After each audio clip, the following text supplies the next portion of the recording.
is Wheeler Yuta in the Death Riders? Why is Pac in the Death Riders? Why is Claudio part of the Death Riders? Why is Marina Shafir part of the Death Riders? I want to hear from each individual why they are a part of it and why they have given up their individuality to be a part of this group. Why? What is it about this group that they want to be a part of this and give up their career to follow Jon Moxley and be a part of this group? I would love to find out. I would love to hear from Jon Moxley why he has Wheeler Yuta and Marina Shafir and Bach and Claudio a part of this group. Why? Why are these the people that you want by your side fighting for you? And I would love to hear, what is it about AEW? Not to get a pop from a line like, everybody wants to play grab ass. No. Tell me exactly, what is it about AEW that you hate? And what is it about each individual that you have targeted and why you're going after them? And then, oh yeah, by the way, you've already gone through Darby. You've already gone through Orange Cassidy. So who is going to be the person? Who is it going to be to stand up to Jon Moxley and they're defending AEW? Why Adam Copeland? Let's put aside what we're going to see this week on Dynamite. Again, great fight for the fallen, money for Asheville, North Carolina. That's awesome.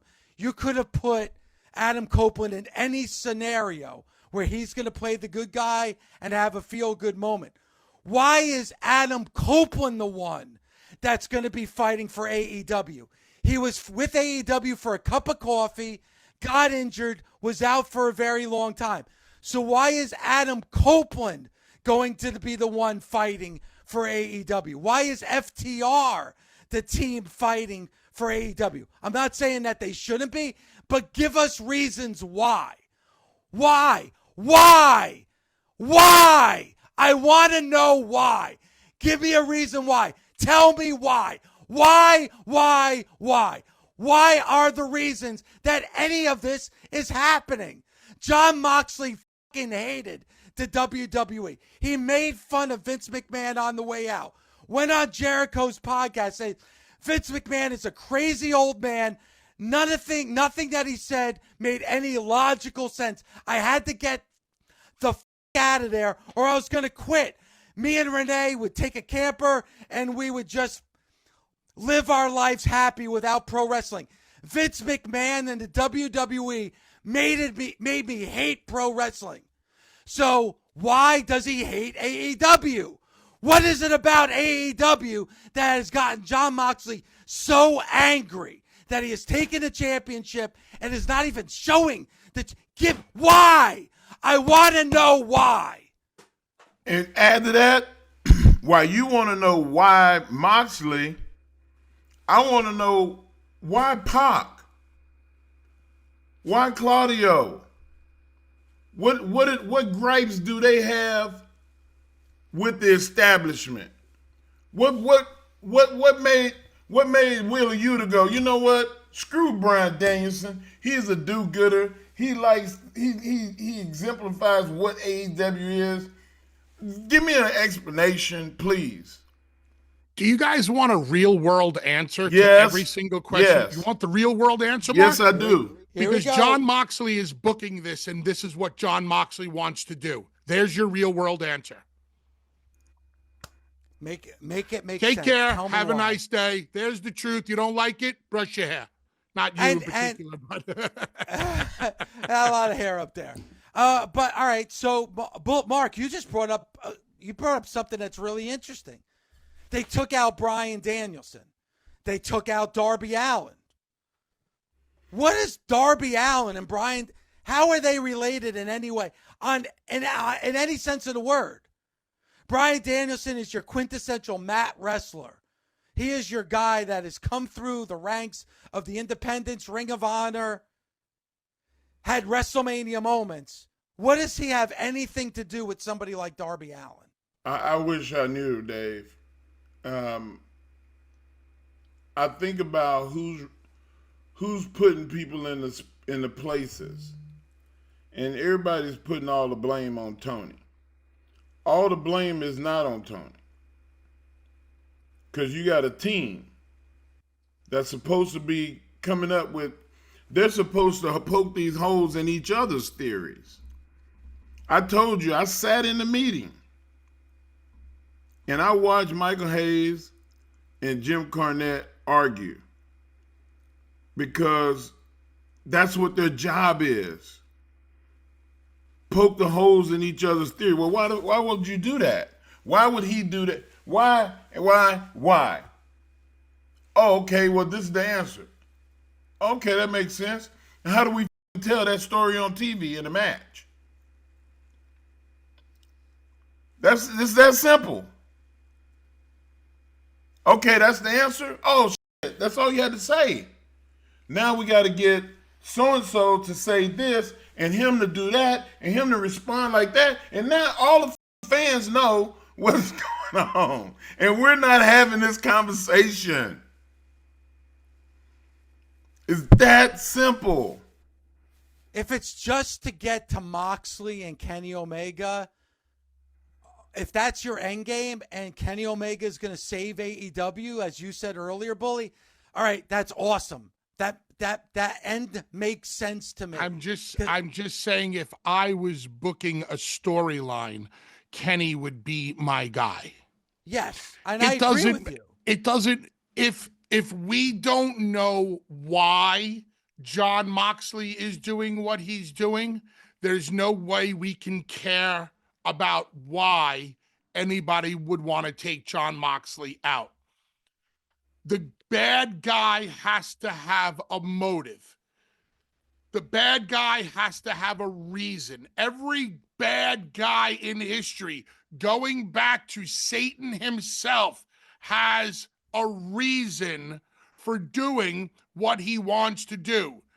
And if the devil ain't got no heat, Jesus can't blow a comeback. Damn it, Gabriel. You kicked me out of heaven because the big guy told you to? Why didn't you do it because you wanted to do it? You let somebody else tell you what to do? You're supposed to be the greatest angel of all, the toughest? Give me an explanation. It's so easy. It's so easy. But if history has taught us anything, when you leave everything up to the devices of the wrestler, it will fail. NWO. There are not many wrestlers who can think outside of themselves, who can, when I think about Bully Ray in a story, I don't think as Bully Ray, I think as Mark. I think as Mark writing for Bully. I completely detach myself from the character. I have to. I have to know what the character's strengths and weaknesses are so that when I book the character to eventually lose, it's the biggest loss for the babyface to benefit from. I have learned this over the years of seeing the boys book for themselves and how 9 times out of 10, it does not work. You need somebody smarter than you to bounce it off of. I don't know any of my peers that are as smart as Christian and Chris Jericho. And one day, me and Christian and Chris Jericho came up with something to present to Pat Patterson that we knew was absolutely foolproof. We thought of every objection we could possibly think of that Pat would come up with. We were going to present Pat with the be-all and end-it-all of all matches and all finishes. And we went to Pat and we said, Pat, blah, blah, blah. And he went, that's good. But what if you did it this way? And within seconds, he saw a perspective that not one of the 3 of us had seen. That's why you need somebody smarter than you to bounce everything off of. I don't care how good you are. Listen, I take pride in my creative abilities, okay? pride is a lot different than having an ego about it. I take pride in my stories, what I can write for myself and what I can write from others. But I'll be damned if I don't bounce it off others. Yeah. Hey, smart guy. Hey, guy who's been around longer than me. Hey, guy who I believe is smarter than me. What do you think of this? What would you do different? What don't you like about it? What angle am I not seeing? That's not going on there. I can tell you for a fact it's not going on. No checks and balances. Go ahead, Mark. You know, you want to laugh? Please. You know what? you know what the boys booking the territory is? What? They go from using the right hand to using the left. It's all self-gratification. Mark, is anything that I'm saying a lie? No, you're telling the truth. And I'm just saying, regardless of which hand, you're thinking only inside you. You don't give a shit about Dave. You don't give a shit about Bully. How they look. Where are they going to go tomorrow after the circle jerk? What's going to happen? When you only care a one-dimensional story in wrestling, only one purpose gets served. Yours. It's so true. And Dave, it's a sad, sad thing. Dave, do you know of any actors in movies or actors, actresses, whatever, in movies or TV that write their own parts for their own characters? No, it never happens. Even Jerry Seinfeld bounced stuff off of Larry David, right? Yep. Nobody writes for themselves in movies and in TV. Maybe there is one in history. Who the hell knows? You know that Bully, I've seen this a bunch of times being on sets with different actors, and a lot of times the principal in the film will read the script and go, wow, I like the perspective of this director. I want to work with him. I like the style of these writers. Wow, this would be great for me.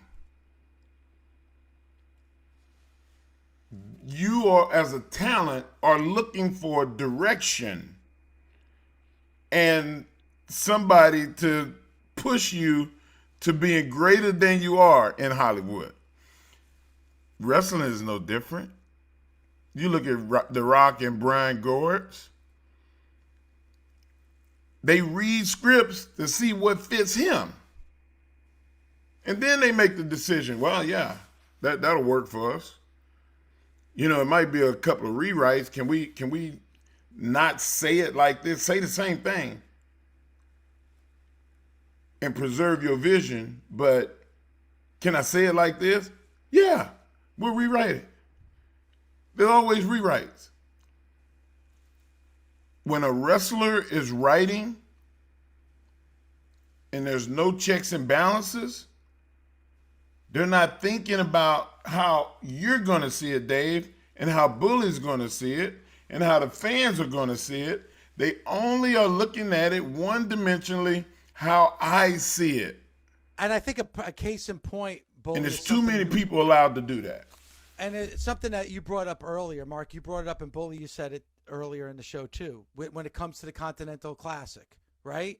All right, so Okada wins the Continental Classic. Kenny Omega comes out. So eventually you're going to get the dream match of Okada and Kenny Omega. But the person that you really need to think about is Kyle Fletcher. Like, even though, and you know, I as you, Bully, I really went into that tournament thinking Kyle Fletcher was going to win, because that's the guy that you really want to take to the next level. Okada, Kenny, Ospreay, they're already at a certain level already. But that would have been a good way to get Kyle Fletcher to the next level. That thought has got to be in the back of your mind. That, all right, Okada won. We're going to get Okada and Omega. But what about Kyle Fletcher? You should be thinking about Kyle Fletcher coming out of that tournament from Saturday. As of right now, if I had the pencil, here's how I'm thinking about Kyle Fletcher. Whenever we eventually get Okada versus Omega, we get that winner, Kyle Fletcher faces that guy. I don't care who it is. Kyle Fletcher needs to beat Kenny Omega or he needs to beat Okada. Kyle Fletcher has as much potential as either one of those guys. I think Kyle Fletcher has improved on the microphone. Obviously, we know what Kyle Fletcher can do in the ring. I think he's learning from Don along the way. Don, a very, very good heel who understands the art of being a heel, just like Christian understands the art of being a heel. And I got to tell you, for the life of me, Christian is so good at being a fucking heel, he would be on my TV show every single week. Yeah. I think Christian is used entirely too sporadically. And I would bounce every idea I had off of him. Even if he wasn't involved in the shit. I'd be like, hey man, we thinking about doing this with Dave LaGreca. What do you think about it? And he would kind of do the Toronto look off. The pretentious leg cross, hold his coffee in a certain way. And he would fucking twiddle it a little bit, and then he would go, you know, what really would work best, and that shit is like diamonds falling out of a bag onto a felt floor. It's just beautiful when you see them just cascading down. And on Bryan Danielson, I know that he's a talent, but call him. I know you're at home with Birdie, but brother, we need to ask you a question real quick. Can we get like 30 minutes of your time? Like, call people that are brilliant. And Chris Jericho is stretched really thin, I think. When I was there, Chris was doing everything. I feel bad for that dude because I care about him, one. But even iron wears out. But Mark, I believe younger guys are asking Chris Jericho about his opinion on certain things. Do I believe that John Moxley is going to Chris Jericho to bounce his story off of him? Absolutely not. I would. I'd pull Chris off. Like, when it comes to this, I have no ego. I would pull Chris or Christian on the side and go, here's the 6-month story I want to tell. Here's my beginning. Here's my middle. Here's my end. Here are my characters. Here's who I want to thrive after the story is over. Here are some of the details within the weeks leading up to the beginning, the middle of the end. What do you think? And then you sit back and you listen. And Mark, just as much as I will ask a veteran or somebody that I respect their opinion, I will also go to somebody who has no clue and bounce the story off of them also. And I've gone to younger wrestlers and I've been like, hey, tell me what you think of this. And I'll be like, blah, blah, blah, blah, blah. And they'll be like, bully, whatever you want to do. Blah, blah. I was like, yeah, I get it. I said, but I want you to listen to this story. Tell me what you think of this story. How would you do this story different? Like, I want to hear the feedback of the veteran, and I want to hear the feedback of the younger wrestler. There have been certain stories in wrestling that I have personally booked. Stories that have lasted 6 months or 1 year. Never have I gone at it on my own without asking other people for their opinion. Makes sense to me. I mean, you want to get those opinions. And listen, we have a lot of callers that want to talk about World's End. I want to continue this conversation because I think it's an important one. And I'll even throw something that I really loved from Saturday out there, which, it was very un-AEW like, but I hope they do more of it. And that's with Swerve and Ricochet. Ricochet got bombarded with toilet paper at the Hammerstein. They used that clip. They showed that clip on their weekly show. They showed the clip on 0 Hour. They showed the clip before the match. And then what did we see? Swerve come out there with Nana with all that toilet paper. Bam! That's what you do. You remind your audience of what happened.